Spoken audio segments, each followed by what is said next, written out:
I'm standing here at Albany, New York, in front of what now is the state capitol. This is just an incredible structure on an incredible area surrounded by buildings that are some of the most amazing in the world. Take a close look at this. This building is so massive, I just don't know if the camera lens can actually capture the size of this building. Because when I look at it, it really doesn't. On the screen, you really can't tell unless you're here. It was said to have been built between 1867 and 1899, 32 years and 5 different architects. Well, these stories that we have out of when things were built and how they were built, you'll have to be the judge if you go along with that. But we want to take a look at this close up. But one of the most incredible things is what's right across the street from it, which is a building with a colonnade, the longest, really one of the very longest in the world. I know it is for North America, and I'm going to turn and show that to you. The columns are so massive, it's about 200 yards long, and it's said to be now the state education building. But when you look at this square that the Capitol building is on, it's just impressive on its own. It looks like they have a remodeling going on. And again, it's said that it took 32 years for it to be completed. But the construction of this is just timeless in the materials used and everything involved. We're gonna go on an adventure here and take a look at this up close. We're walking around a fountain area that is currently not active. But the size of this building, with right away that we notice are buried windows on the right, as are the ones on the building across the street, very clearly delineating an event that is said to or thought to by many to have happened, called the mud flood, in which these buildings would have been much higher from base to height, but now the lower levels being covered by land. This building is just a few blocks from the Hudson River, which is a major thoroughfare, and so much history and age of the really buildings that are relics along this river. And then north of here, they continue because the Erie Canal comes a bit north and then goes west for 363 miles to Lake Erie, linking the Hudson River to Lake Erie, which is an incredible story on that, because I have another video on it, by the way, but because it's said that that was completed in 7 years and 2 months. That's about a mile a week through cliffs, through forests, through overhangs on the cliffs, and many locks that it would take to raise it, in addition to only manpower and the power of horses to dig out what was originally said to be, and this is what the narrative is, it's said to be 40 feet wide by 4 feet deep, but then it says it was widened later on, although we don't know for positive when the original width and everything was constructed. But even 40 feet wide and 4 feet deep at a time in 1820, that is 363 miles. That would be a mile a week of construction. That's what this building sets on, right next to all that history of a canal that runs like that and the Hudson River. We really want to take a close look at this and just see who and what might have built this. And as always, we've got to look to the symbols on the building. And as we go up, we can see very clearly acanthus on this building all over, everywhere, at the top of these columns. And acanthus is the word or the thorn that in the Bible was translated from acantha to thorn when Jesus Christ had the crown of thorns put on his head, which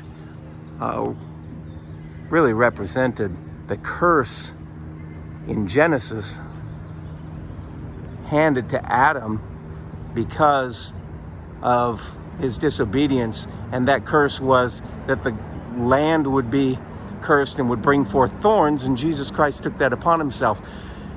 That is one of the clear markings on all these buildings. And you'll notice the massive colonnade across the street. Every column is capped on the top, on the Capitol, with acanthus leaves. And so that very clearly shows, because of the symbol on the building, who and what were the builders or the rulers of the building. And that would seem to indicate that it was the kingdom of Jesus Christ that built all these things originally, and not the stories that were set down. This site takes a look at hidden truths, or things that are not in plain sight initially, but then you find out they actually are in plain sight. They're just hidden from you because of conditioning and stories that you've been given. And so we have to take a look at all the symbols on the buildings. They're not a frivolous thing, as I've covered in other videos. But this building is so massive. So massive. And if you notice on the top, it's a slate roof, which is really timeless. And on the top here is a parapet, which is a fence commanded in the Bible to be put on the top of buildings that God was handing down his construction specifications for. And that fence was to keep people safe so that they wouldn't fall off and the blood guiltiness of that person be put on the house. This building is just like the ancient ones that you see in Europe. And this one really looks no different in age or in anything else. But again, the great thing to do on these is to study the symbols. And it's very clearly marked by the same plant everywhere, which is acanthus. And that is what is indicated in the Bible was the crown, the plant, the thorns that were put on the head of Jesus Christ. And these columns are incredible, because columns are also brought about in the Bible. And the first time that a column is used in the Bible is when the column of fire by night and cloud by day led God's people out of bondage. And it was signifying him. And so therefore, after that, that signification of a pillar or a column always represented the king. And kings always took their oaths standing by the column. And the top of the column is the crown of the king. And you can clearly see on this massive columns across the street, there's 36 of them. The crown of the column, marble columns, is the acanthus, and then the scrolls that are open above them, of which only one was able to open the scrolls in Revelation 5:5, and you can read that. Only one was deemed worthy to be able to do that. And those scrolls are opened by the column with the acanthus on the top. And the one in Revelation that was able to do that was the Lion of the tribe of Judah, or Jesus Christ. These markings on these buildings are very clear in who they represent. And therefore, why is it now that the buildings are not, well, the buildings are a testament to that, but the law system and the government inside does not proclaim that? Well, in the Bible it says that there'd be a time at the end of the 1,000-year kingdom in which this entire kingdom was built, that Satan would be released to go out and deceive the world. And that would be for what's called a short season. So are we in that time now where these buildings have been repurposed and reoccupied to set up really what's essentially a counterfeit to his kingdom? Because the Bible says that Jesus Christ is the light and the truth, but yet the current government says that the light bearer is the Statue of Liberty. It does not say Jesus Christ. These are things to ponder. One thing that is amazing and definitely awesome to see is this amazing construction. And here on the east side of this massive structure, which is technically the front, but both sides are ultra impressive. The camera really doesn't capture what your eyes do when you are standing here. This building is so massive, but the stairs have been put in to make it up to that level, and they really, to me, do not go with the circumstance of the building, and that would be due to it never having it in the first place, but rather being put in place after the fact of an event happening that would have covered up the lower parts of the building. You see, if you think that rings true to you, the building itself is so glorious in the way that it is made, with the parapets on each level, which are commanded in the Bible to be put on the top of a house in Deuteronomy. And you can see each tower is just massive.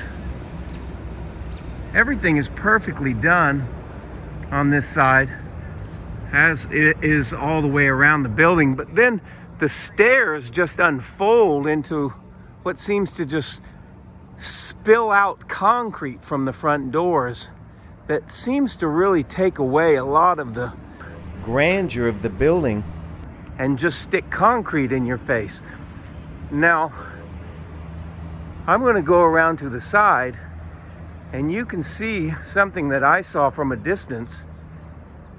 It's obviously being worked on right now, but the arches all seem to be done very well on the entire building. The arches on the left seem almost as if they've been added after the fact. If you look at the color of that stone compared to the color that is on the building itself, it has a brown tone, and this stone has a bluish tone to it, which would make you question really if that was originally used at the same time. This is the same type of thing here. This stone is a little darker, but this stone is blue, and you can see the construction work of this. It's already fallen apart. It's completely shoddy. You have all the silicone from in between the arches falling apart, and you can see where that's falling apart. That would seem a sure absolutely positive indication that this was done obviously at a different time with shoddy construction. You can see that all these arches, the mortar in between is just completely falling out and falling apart, as it is everywhere. And if that was made all at the same time as this amazing structure, wouldn't it be completely just as strong and solid and timeless in the same way? You can see that this also is not. And what is this? It's like silicone, and then there's nothing else in there. There's no normal mortar. That's not the construction of that building. And when we get close to it, we can see that building. You can see, if we zoom in, has permanent mortar that's not coming out all over. And we'll go around and see where else we see this type of thing. But this is not a timeless construction. This is obviously something added at a later date. And here, when we come towards the north door, you can see up above, these arches are all symmetrical and perfect. And you can see the mortar that's put in between is also permanent and not coming out. And let's get in closer to the part of the building that forms the inner door. You can see that that mortar is absolutely perfect. Look at that. It's the same exact width everywhere.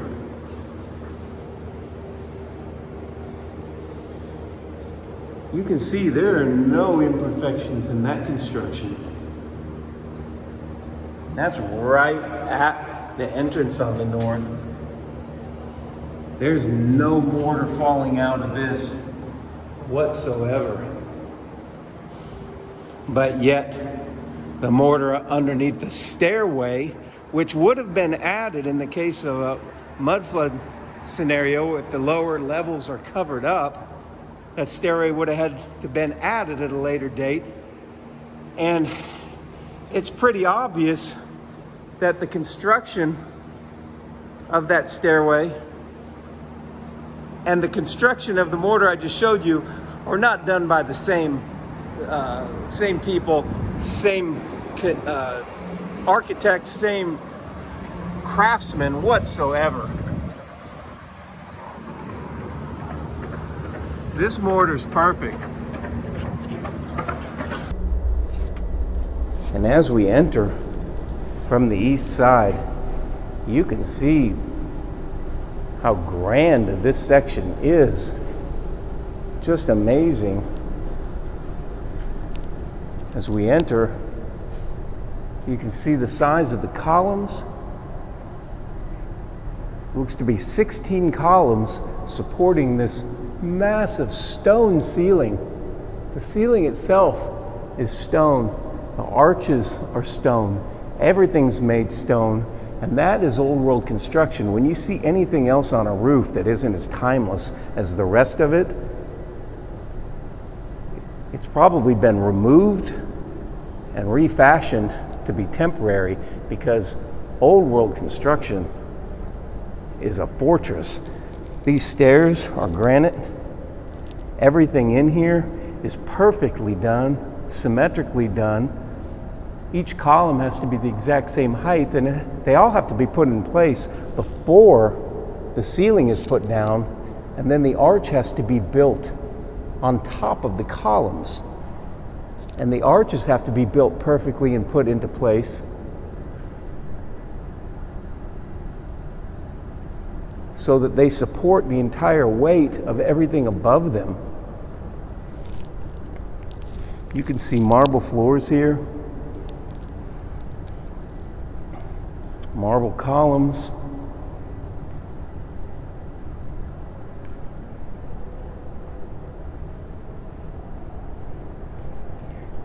And you can see the intricacy of the carving at the top of the columns. It's actually winding acanthus, which is marked on the entire building very intricately. And if we take a step up right here, you can see the staircase goes down to a lower level, much darker because it doesn't have the natural light from above. And how was that lit originally? Has that always been lit exactly the same?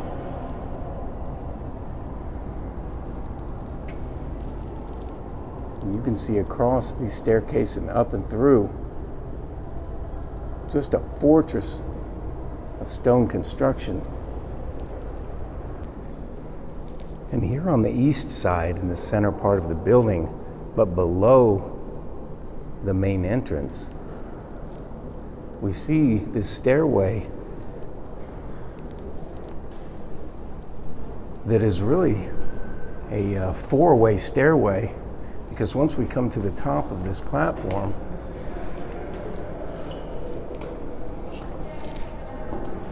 we're on a square platform that goes down further into the building.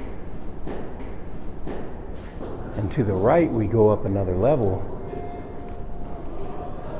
And this is called the Great Western Staircase now. But it's timeless. This could have been built at any time in the past, 1,000 years ago, and it would look just the same unless it got had soot or something put on it. And even this metalwork has the same symbols as the rest of the building. The idea that those symbols are put there for a frivolous reason and that it's just decoration when it's on everything don't hold weight when you really look at what the meanings are behind them. You can see how grand that is, the staircase, from this perspective. It's just arch after arch, grand arches in the center, a little bit differently shaped arches on the side, intricately carved red, what they call sandstone. Same with the columns.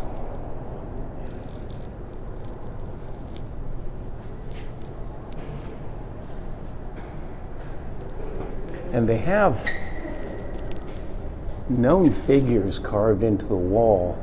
Were those added later, or were those people that were actually in a millennial kingdom scenario that would have been saints, and everything was changed about them after the fact? The names and the people are the same, but their entire history is changed to what we currently know. Or was it added later, or something else? Now on the side, in the foyer here, you can see that this is just a massive construction.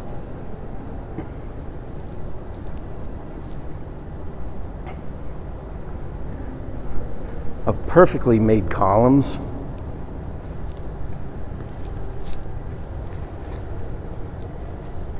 Perfectly made twice. They're cloned perfectly.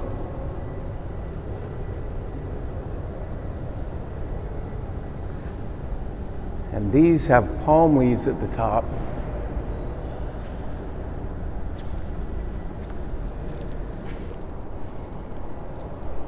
And what can really be said about this, other than if God were to construct a building on the earth, how would it be different than this?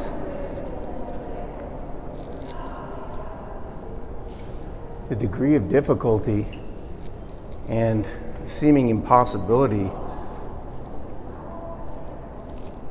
no matter how long it would take, never mind supposedly being done with a horse and wagon during the 1800s. Just to put this side base in place, first you have to perfectly cut these stones. You can see how perfectly formed they are, exactly one like the other. Then they have to be lifted and put in place. You're not going to bring that up on a dolly. How are you actually going to get that into place? This would be like constructing a Rubik's Cube, because everything has to be done in its perfect order. These have to be put into place, then the columns have to be put into place, then the above, before the arches can ever even be built. And the arches have to be built just perfectly. Every stone has to be cut with a very ever so slight taper. It seemingly would take a computer generated program to even accomplish that.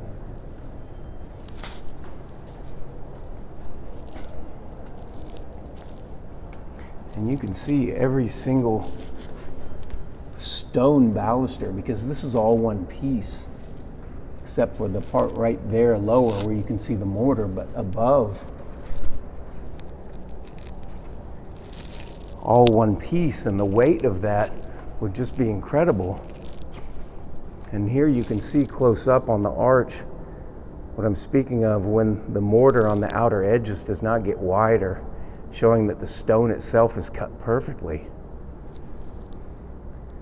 These aren't cheap facades like you'll see at someplace like Las Vegas or something like that, that goes on the outside of nothing, a paper mache building in comparison to this. This is a stone fortress castle building that really, for anyone to explain how it would be done or could be done in the time that it was done, would be impossible. And the pictures are very few, and the ones that are really look altered or don't look real.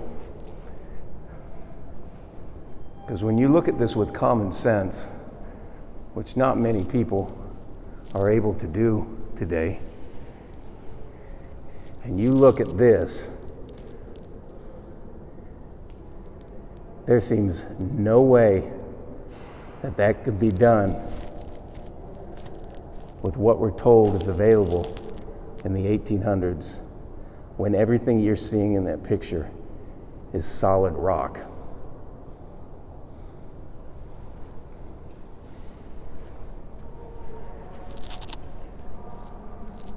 On this level, the light hits everything.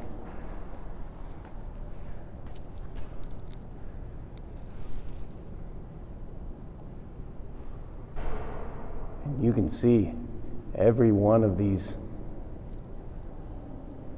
ornaments with symbols carries very particular symbols. That's acanthus. That looks to be grapes. But they all have the acanthus there's that on the bottom of there, and on that at the bottom, and right here on this stairway, all of that, which is a symbol of royalty in God's kingdom, because Jesus Christ took that on. And it was even symbolized on his head when he was crucified. This is certainly divine construction. What would be divine construction if not this? Well, one thing that would be is what's told to come after, which is a city seemingly of crystal. And that's foretold in the Bible also. But in the physical, on this earth, this is extremely impressive.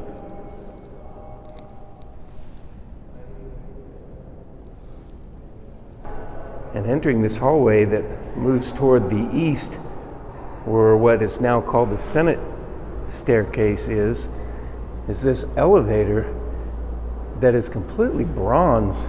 And you can see above, it's entirely acanthus. And these carts come up and down. To get back to pieces, which was going to be another elevate, but now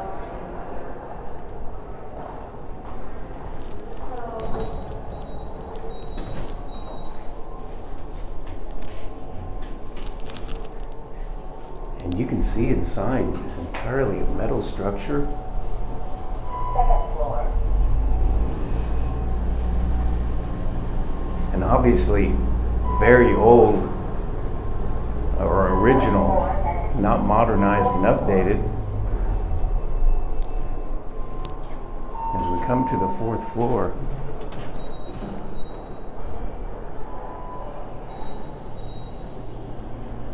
on this floor we can see the entrance and the exit to the elevator that has all above it in metalwork the acanthus plant, just as this is, and just as the top of the columns are.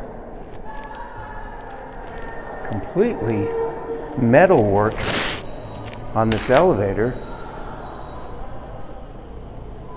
of acanthus, and ultra quiet elevators, but obviously original.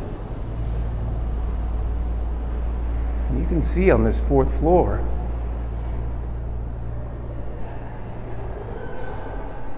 we're up to the level that's the highest level, closest to the glass ceiling, and it's very light up here, whereas on the lower levels it's not at all. You can see the perfect construction in this area.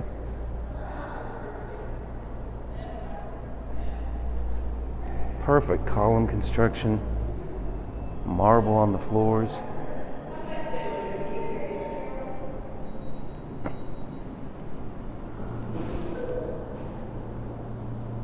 Complete granite structure, even on the ceilings. Completely made from granite. And at the top of these columns, again, is acanthus.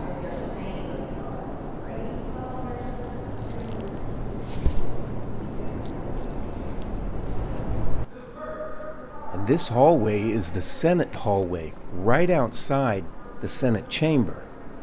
And as we walk down, we can turn and look into the window and see this glorious room, which is the Senate chamber now. And as we step inside this incredible room, the marble and the columns and everything are just overwhelming. That's supposedly yellow marble from Italy. That is oak hand-carved ceilings. There's African marble in the room, red granite from the Thousand Islands, pink marble from Knoxville, Tennessee. Each one of those is yellow marble from Italy, and they're all in columns. You see the intricate work there, and that's all acanthus on that arch. Massive columns with acanthus at the top. Yellow marble continually all the way around. And it's said that the ceilings are hand carved, which is absolutely incredible. Those fireplaces, they say, are only decorations. And they also say that they're 6 feet high, 6 feet wide, and 6 feet deep, which obviously is interesting symbolism that they put forth in tours.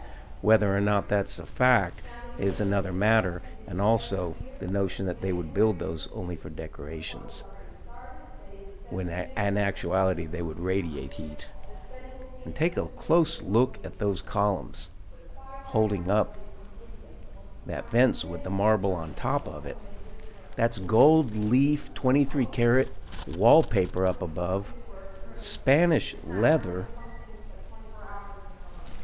and Honduran mahogany on the benches.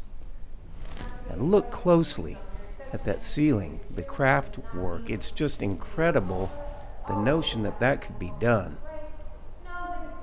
in the time frame they're saying, and all these things could be ordered from all over the world when there really wasn't communications set up. Even now, what if you have a change order or you need something different? It's difficult in this day and age to get anything done. During that time, they have a telegraph already under the ocean? Just incredulous. And if you look at the symbols at the top of this marble as we go higher, there's the lion.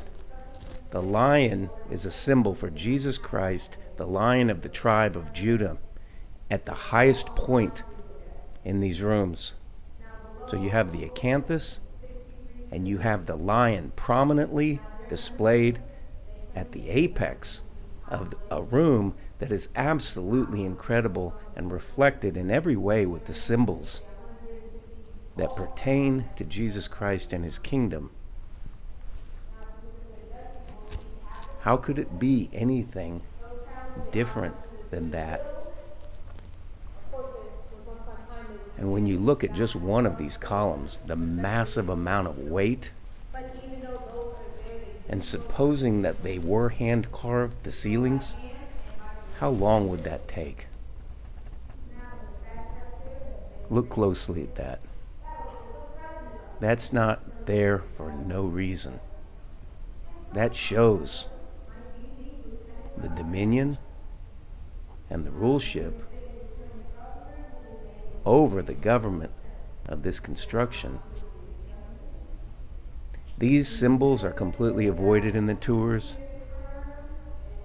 but the symbol of the 6 feet wide, 6 feet deep, and 6 feet high of a fireplace is definitely put forth. Those fireplaces are said to only be places where senators could go and have a private conversation, since they were only for decoration.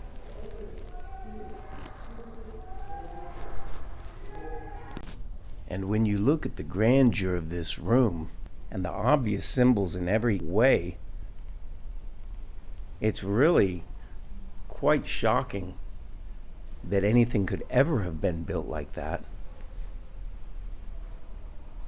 But the narrative that it was built that way at that point is another matter. And focusing in on these columns with the acanthus at the top and the lion and the meaning of that, it becomes clear.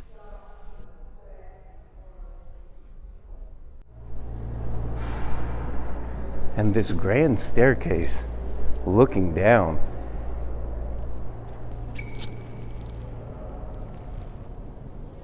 you can see that is just an incredible structure.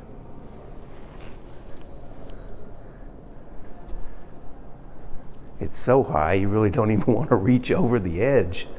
And you can see how massive this building is. It's a square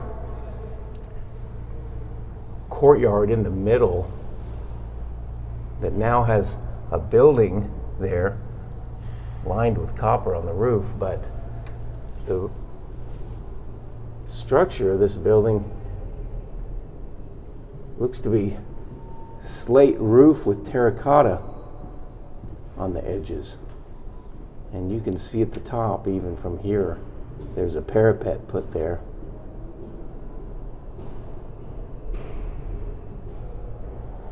And when we look even to the top of that section, it's lined with acanthus leaves there also. As is it in this entire section of red sandstone.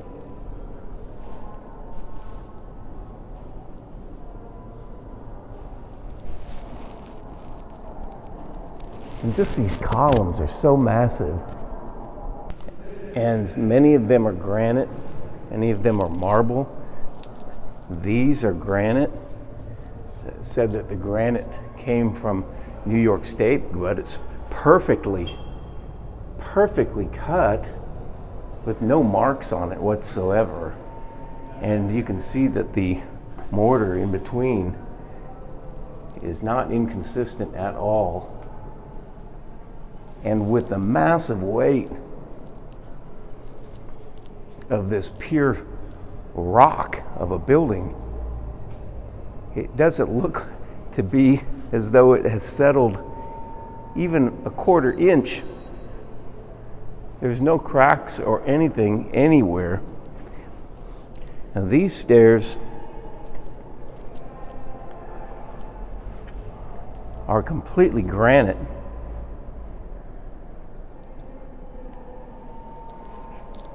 And when we look again over where you can see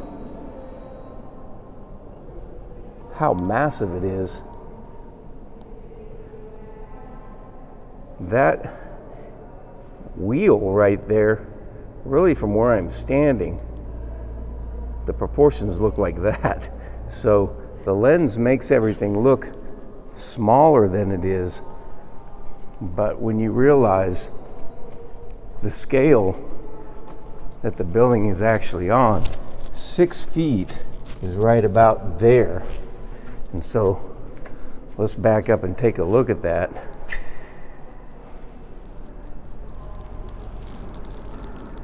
Many multiple stories in here.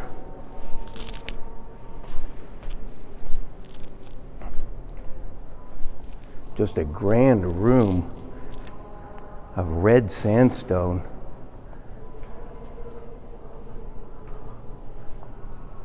On this staircase, which is now called the Senate staircase. Although it's extremely grand, the one on the other side probably outdoes this one. You can be the judge of that. But look at the intricacy of this. This is all carved out of granite, and when you look at just one and see how it's made, one spoke that comes out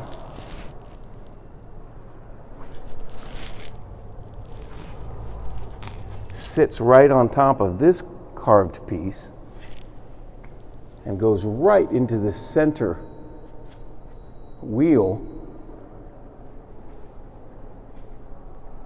And there are 12 spokes.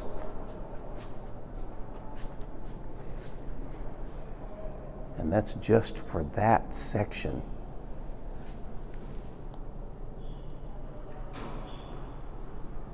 You can see here at the top, these are all lined with faces all the way around.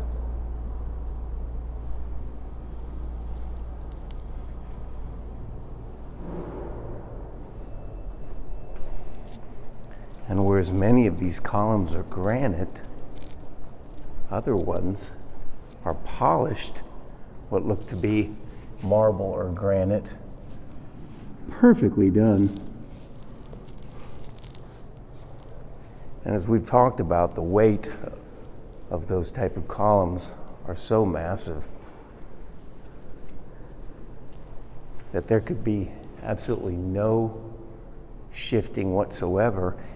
They're also structural. They're just not decorations, they're structural. And when you see this one on the stair, for instance, it's holding up the structure of this building. So it would have to be put in place before the structure of the building is put down on top of it from above. And it would also have to be solid and not fall off.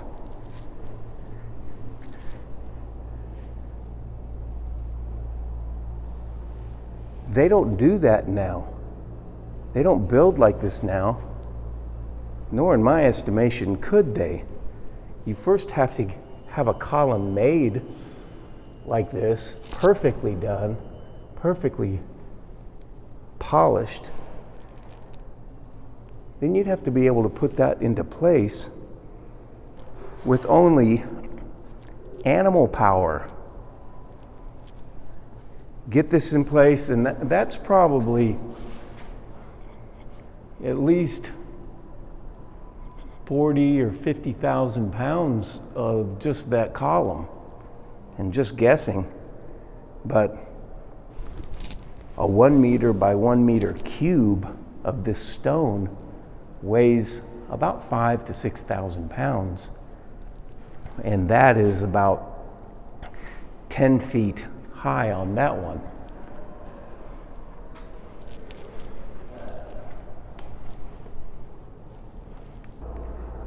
Now here at the lower level, in the center of the building, is what they're calling the Senate staircase, and it's from the inside looking towards the outside, so you have to enter it from the inside of the building.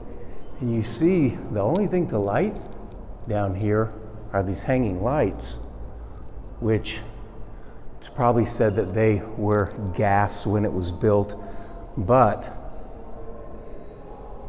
there's natural light coming in from the top. But were these buildings powered by something much more regal, something amazing? Many would think so, based on the construction, the antenna on the top, and research into that. Incredibly, all this red sandstone is said to have come from Scotland, which would just be an endless amount of boats of stone needing to be shipped. Just almost an incredible, unbelievable amount in the 1800s. And where this red sandstone is said to be hand carved, in addition to all the stone in this building, not with machines, when you look closely at just one section, you can see that section looks really exactly like that section, and really exactly like the section above it, and seems much more like it was either cast with a mold or made with some kind of a computer generated program, because these are exact. Look at this piece right there, and now this is going to be the opposite side of that. So these carvings, or what are said to be carvings, these designs in this building, look to be fashioned by a technology that is not being told at all, because they are exact and incredible, and just an incredible amount of them. And the notion that as it's told and as it's said and in tours that it's all hand carved. When you look at each one, they're just exactly the same as the one next to it. And that would imply a different technology. I particularly asked about this because this stone is hard as a rock, because it is a rock, but yet it has this intricate carving pattern done with it, into it, and next to it is the same exact one, as if it were cast rather than anything coming close to being hand carved. This entire place, though, is exact and incredible, and you can see as the light reflects there on that arch, just the intense construction work. And on that balcony, the same.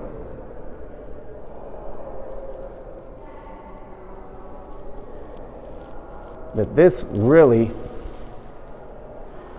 seems to be evidence that this was made with methods we don't understand at a different time than we understand, by forces that are not being considered, rather than some guys in suits with vests on and hats being posed in front of a seeming building with a white blotted out sky above it. I mean, what are we looking at here? There's just a few people sitting around, standing around with suits and a buggy and a horse. That tells you nothing about what's really taking place and what really took place. And if that picture is completely constructed, the building and the picture and the stories don't go together.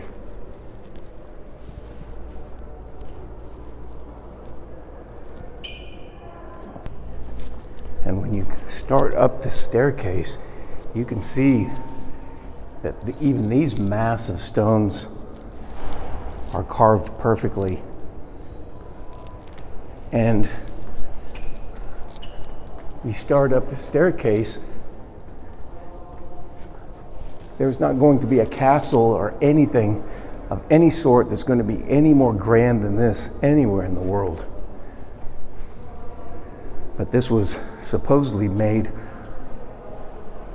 with a horse and wagon and primitive tools with a perfectly polished and constructed column.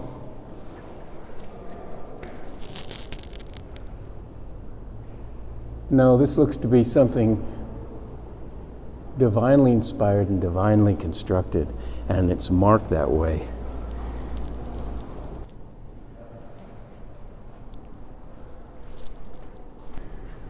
And when we come out of that staircase and just into the general building, you can see that the walls are all lined with marble, as are the floors. And we step into this northern staircase area, and right here are 4 massive columns of either polished granite or marble. And they hold up the entire structure of the building, so they'd have to be put into place before the structure of the ceiling is put down on top. And you notice they're all exact. They're all perfectly done. So they'd have to be exactly the same size. And because they're stone, there's no room for adjustment. They'd have to be perfectly constructed. And then the roof built on top of it. I mean, who knows how to even do that other than the greatest craftsmen of antiquity? And are those the same ones that are only using horses and wagons at the time this was said to have been done?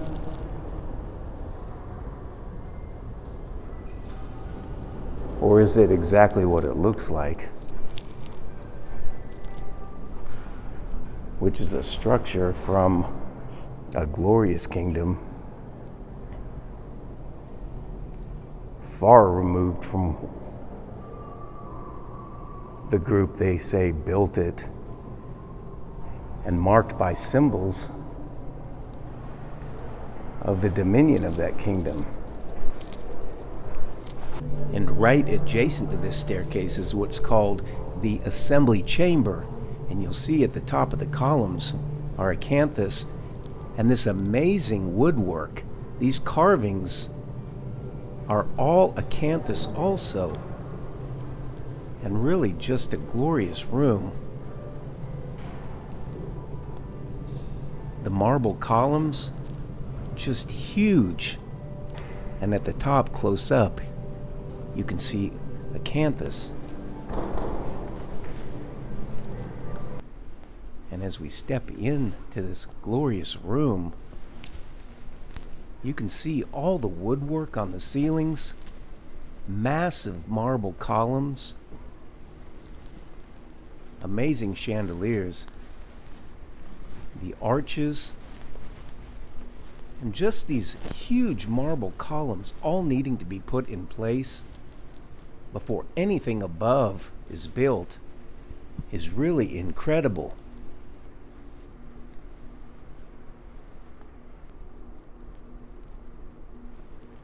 There's viewing galleries above,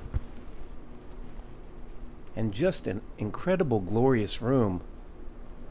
The assembly chamber on this end with the acanthus everywhere. The Senate chamber on the other side of the building. Just amazing symbolism.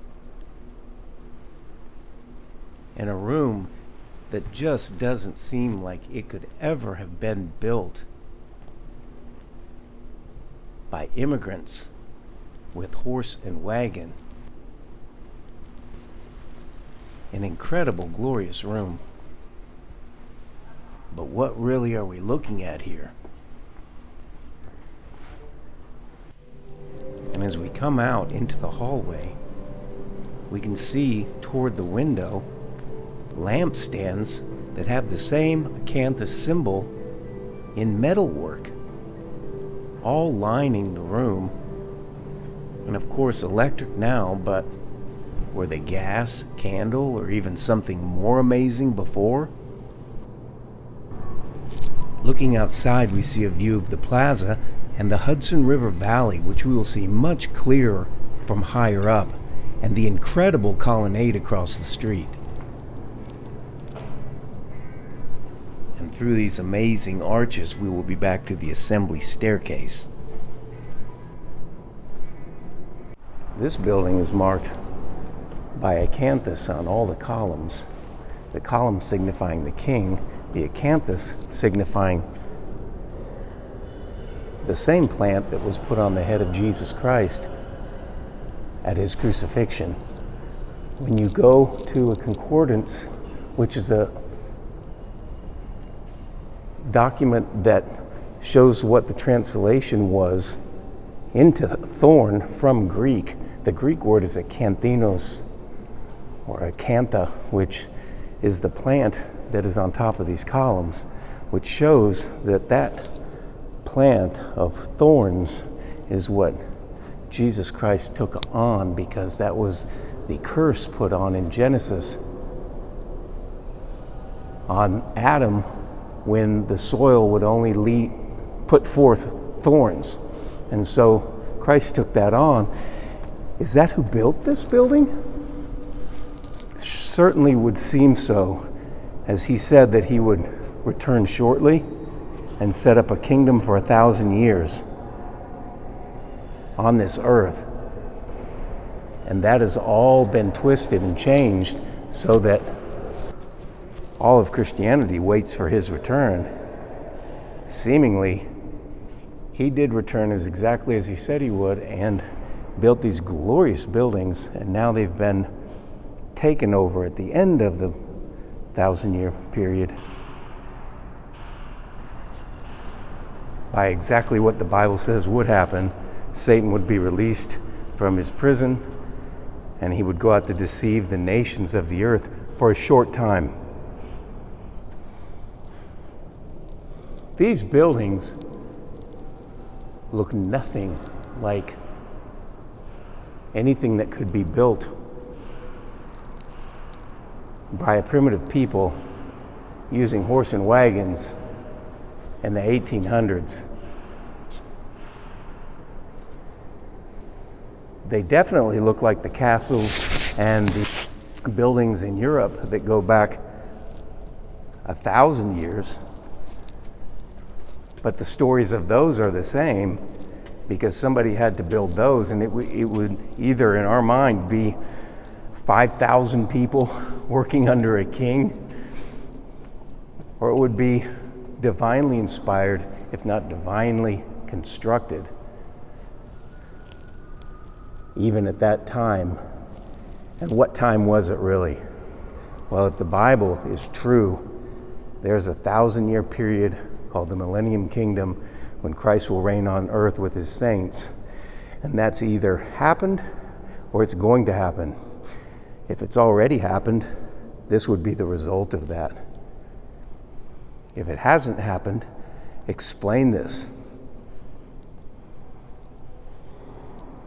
That the very symbols of Jesus Christ are on the building all throughout, in those symbols that aren't widely known or known by many, but they're right there in the scripture. And now we've come up to the very highest floor,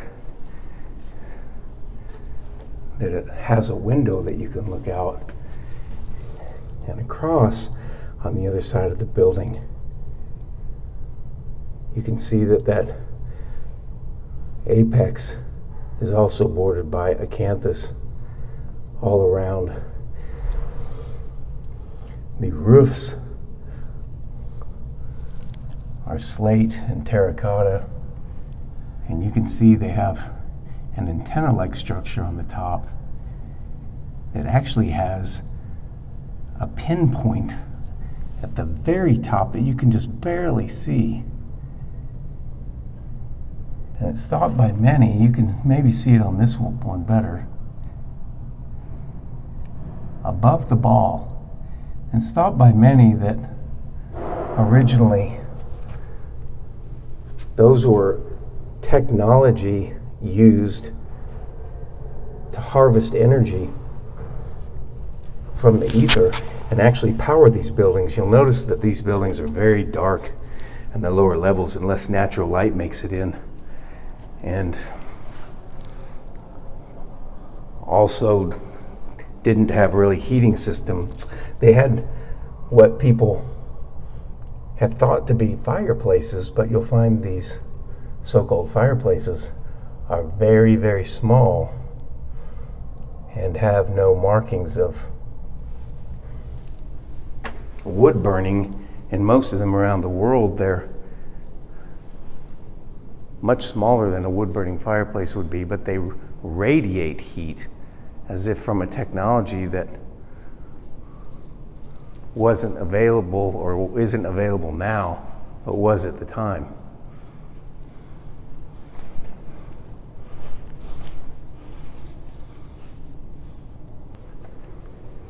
And on this level, we approach the glass ceiling. And the interesting thing is, when you look through the glass ceiling, you can see that the actual structure at the core of this building is brick. You can see the brick right there. It's painted gray. But the red brick is the core of most buildings because it's what holds the charge for the powering of the building.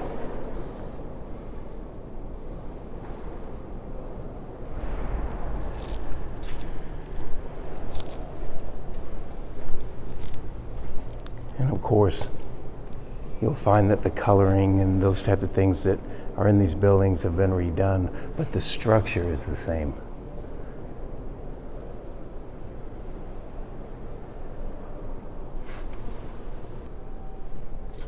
And as we enter into this, and you can see on this door, even the hardware that's on the door is consistent with the acanthus on it. You can now see the core of the building, and that is red brick that then gets armor clad on the outside with the stones that you see, but the core is made of iron.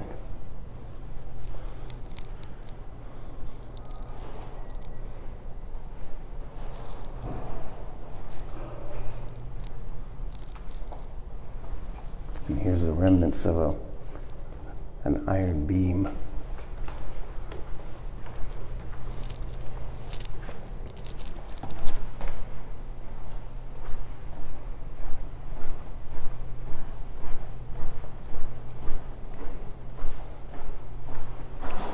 And we're very close to the roof level here. You can see that arch that had been built. And as we look out on this floor, we can see the view that we saw earlier, but much better now, overlooking the square, and in the distance, a beautiful cathedral. And we're overlooking the entire Hudson River Valley, sitting right adjacent to the river itself, which connects to the Erie Canal and just was a major thoroughfare of traffic on an extremely historic and majestic site.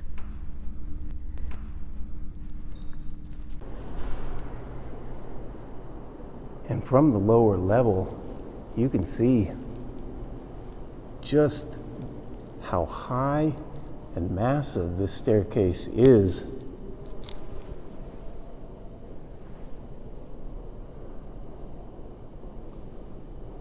On the northeast corner.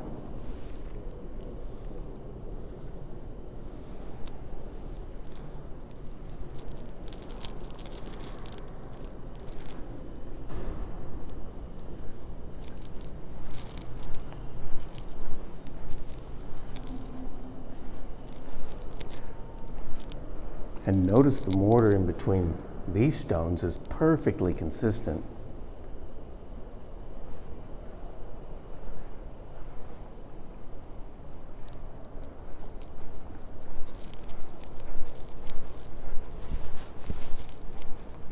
And this section on the east side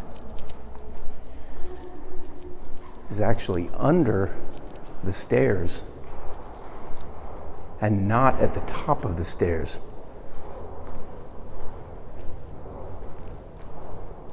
And we'll go up to that level and come in and take a look from that perspective. And on the east side of this building, at the top of the stairs that they have, this is the entrance for it. And although grand, you can see that it's not the same as the other entrance with that massive staircase on the west.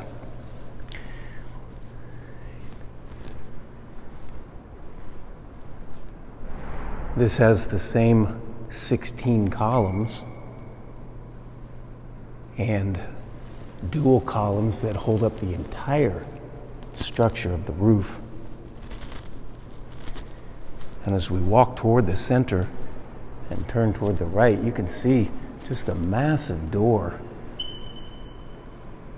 and hallway.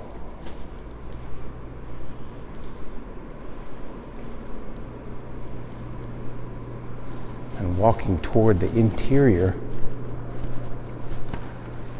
is a very large room with, I could call them columns. They are actually columns, but they're not round pillars. They're definitely support. The hallways on the ends house all the offices on both sides. And the woodworking at the top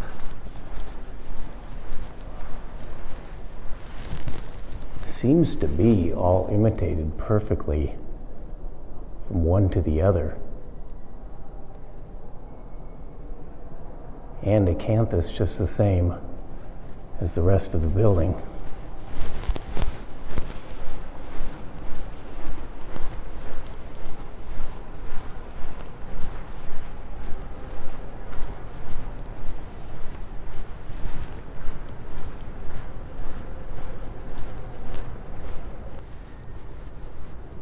And as we turn and head back towards the south to what is termed now the Great Western Staircase,